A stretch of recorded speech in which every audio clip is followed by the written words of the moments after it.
Good morning, everyone. What I'm going to go over today is some very basic shell coding. It's a lot of fun, and once you get into things like MSF Venom in our Metasploit, you start making your own shell codes. This is what is actually going on in behind MSF Venom. And you can make really good custom shell codes here that can get past any virus.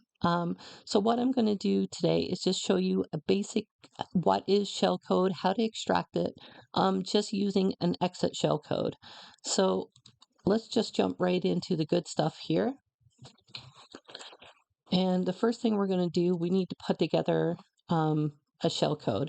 So the first thing I'll do is look for the UniSTD. Whoops. Let's find it here. And we come back up, we find our 32.h, which is right here. And this holds all the exit codes and everything for our exit program. So what I'll do, I'll just cat this file and I'll show you what's inside. And now I'm just going to grep for exit.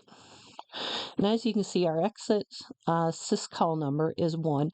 So when you're dealing with assembly, your exits or your syscalls always go into EAX register. So now I know what goes into EAX register.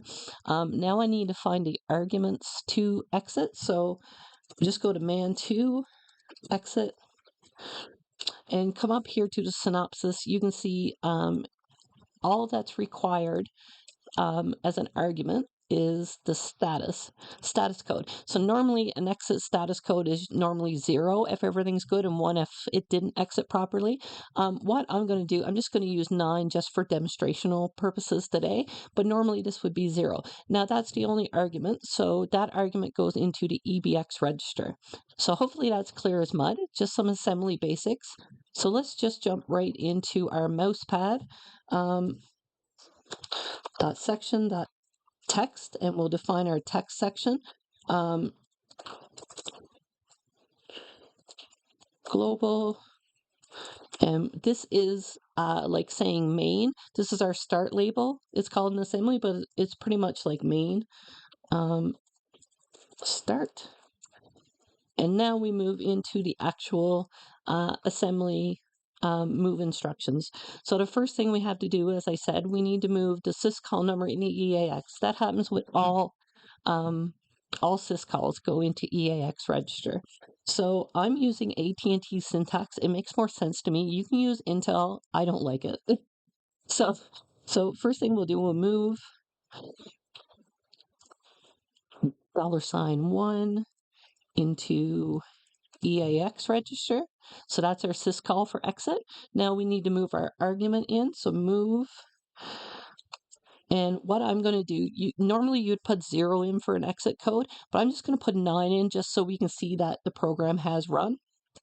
And I'm going to move that into EBX register, which is always the next argument. If this was a bigger syscall, it could have 3 or 4 arguments, and it would go into EBX, ECX, EDX registers, etc. So that's just convention, and you'll learn that as you go through with assembly. Okay, so and now we need to do the syscall. In 64, it's just 64-bit. It's just syscall. In 32-bit, which we're dealing with here, you interrupt 0x80. So in $sign 0x80. Okay, so everything looks good there. Now this whole thing here is an exit function. So once we get into actual shell coding hardcore this week and next week, we'll be using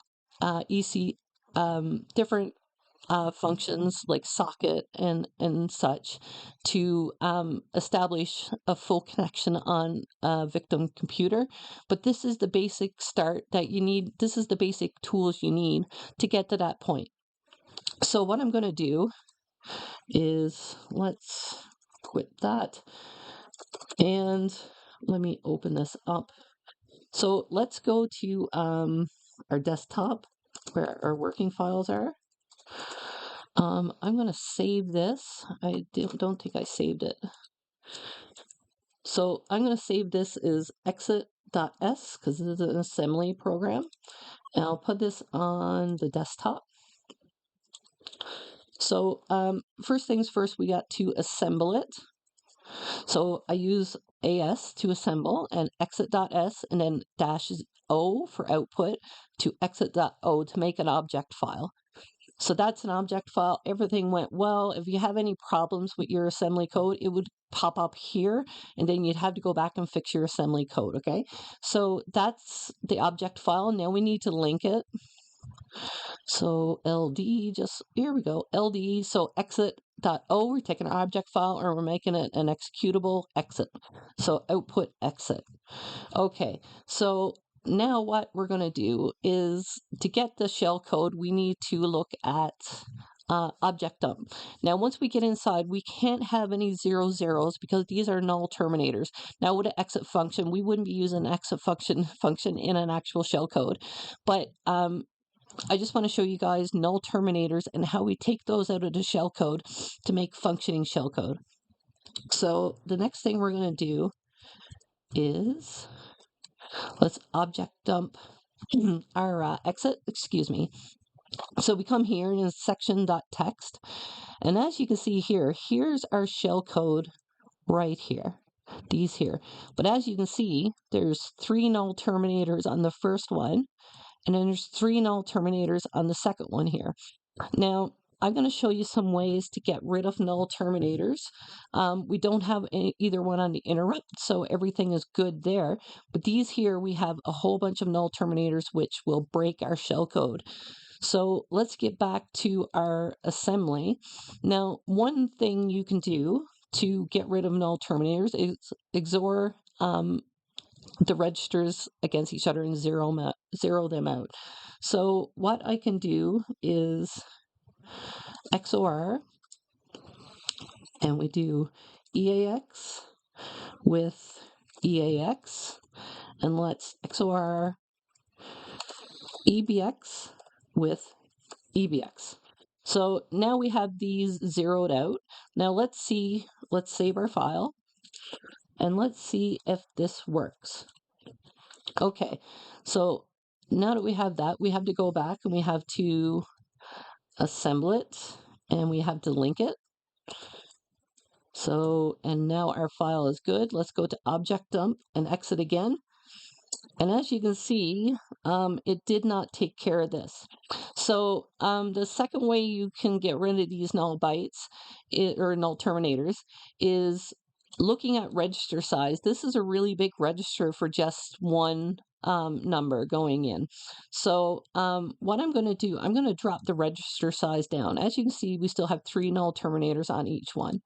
So let's go back to our folder here, and let's just remove the E and we'll put in an AX register. So that's the 16-bit register below. And let's try that. Let's save. Okay, and let's go back into our command line where we all live, and let's assemble it and link it. Now let's have a look at it with object dump again. And as you can see, it definitely dropped down the null terminators, but we still have 1 null terminator on each one. So now we can drop down another level with AX. AX register is broken down into 2 8-bit registers, which is AL and AH, low and high. And the same thing with the BX register is BL and BH. So let's go back to our assembly code. And what we can do, we can drop this down to AL, which is the lower bit. And let's drop this one down to the lower bit as well, register. So basically what's happening is the register is so big for those numbers that there's a lot of blank space. Now those null terminators, what'll happen is when you run a shellcode like that, if it has null terminators, it'll hit that and then it'll just quit and not like play out the rest of the shellcode, right? So this is why it's important to, not only important, it's fundamental to get rid of these things. So let's save it again. And let's assemble it and link it. And now let's have a look at our object dump. And as you can see, we have a beautiful shellcode here now with no null terminators in it. So we've got this part of the shellcode building done. So now if I wanted to, I can do X. I can start taking these and writing it out because this is our shellcode that'll work. And then 31 dB, et cetera, and work our way down this line here in the center. Now, of course, there's Google or command line foo ways to to do this, and I have it right here. Actually, what I'll do, here's the command line foo. What this will do, it'll cut all these center numbers out for you so you don't have to copy and paste it. And anyone who's followed me knows that fat fingers or whatever can make for bad like trying to human error can come up when you're trying to copy this sort of thing by hand. So this is a nice command line way to do it. And as you can see, here's our shellcode. So that's awesome. So now we have our exit shellcode. So what I'm going to do now, I'm going to show you another program I have. So there's our assembled I have this program here called Shellcode Runner, and this is just to test out my shellcodes as I'm exploring around here. So what I'm going to do, I'm going to copy our newly extracted shellcode for exit, and let's copy that. Now let's go, oops, let's go put this inside our shellcode runner. And you can use this program here. I'm going to post this on my GitHub, and I'll post a link in the descriptions later. So here's our shell code. So let's save this. And this is just a simple C program. And it gives me my shellcode length as well, which is really good because like you need that once you put it into once you try to put it into different programs and stuff. Knowing the length is just really helpful. So there we go. There's our shellcode runner all set up. So what we'll do now is we need to bring up our GCC. Actually, it's way back there. So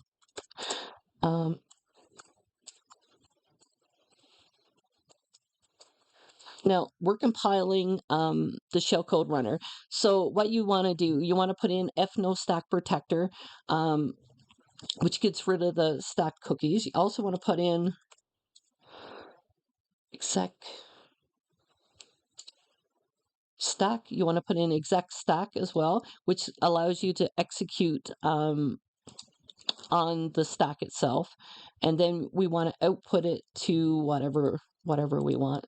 So let's go back to our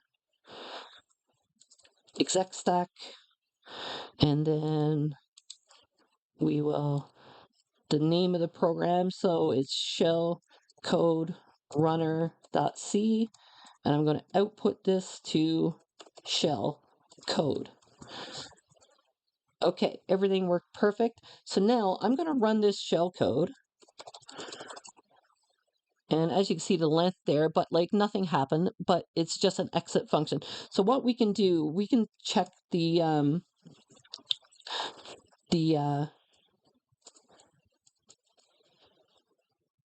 exit number. Usually it's 0, but we put in 9. So we can see if this shellcode worked. And as you can see, 9 pops up here. So that the shellcode worked perfectly. So this is the basis of how you extract shellcode, how you break it down in assembly. And over the next couple weeks, I'm going to be covering building reverse TCP connections and all the really, really fun stuff. And then we'll work at hiding it away in different programs, code caves and stuff like that, and do a little malware too. So I hope you enjoyed. This has been a lot of fun for me. I'm glad to be back home and making videos and making content again. And I will chat to you guys soon. If you like it, please share. Thank you so much, guys. Bye.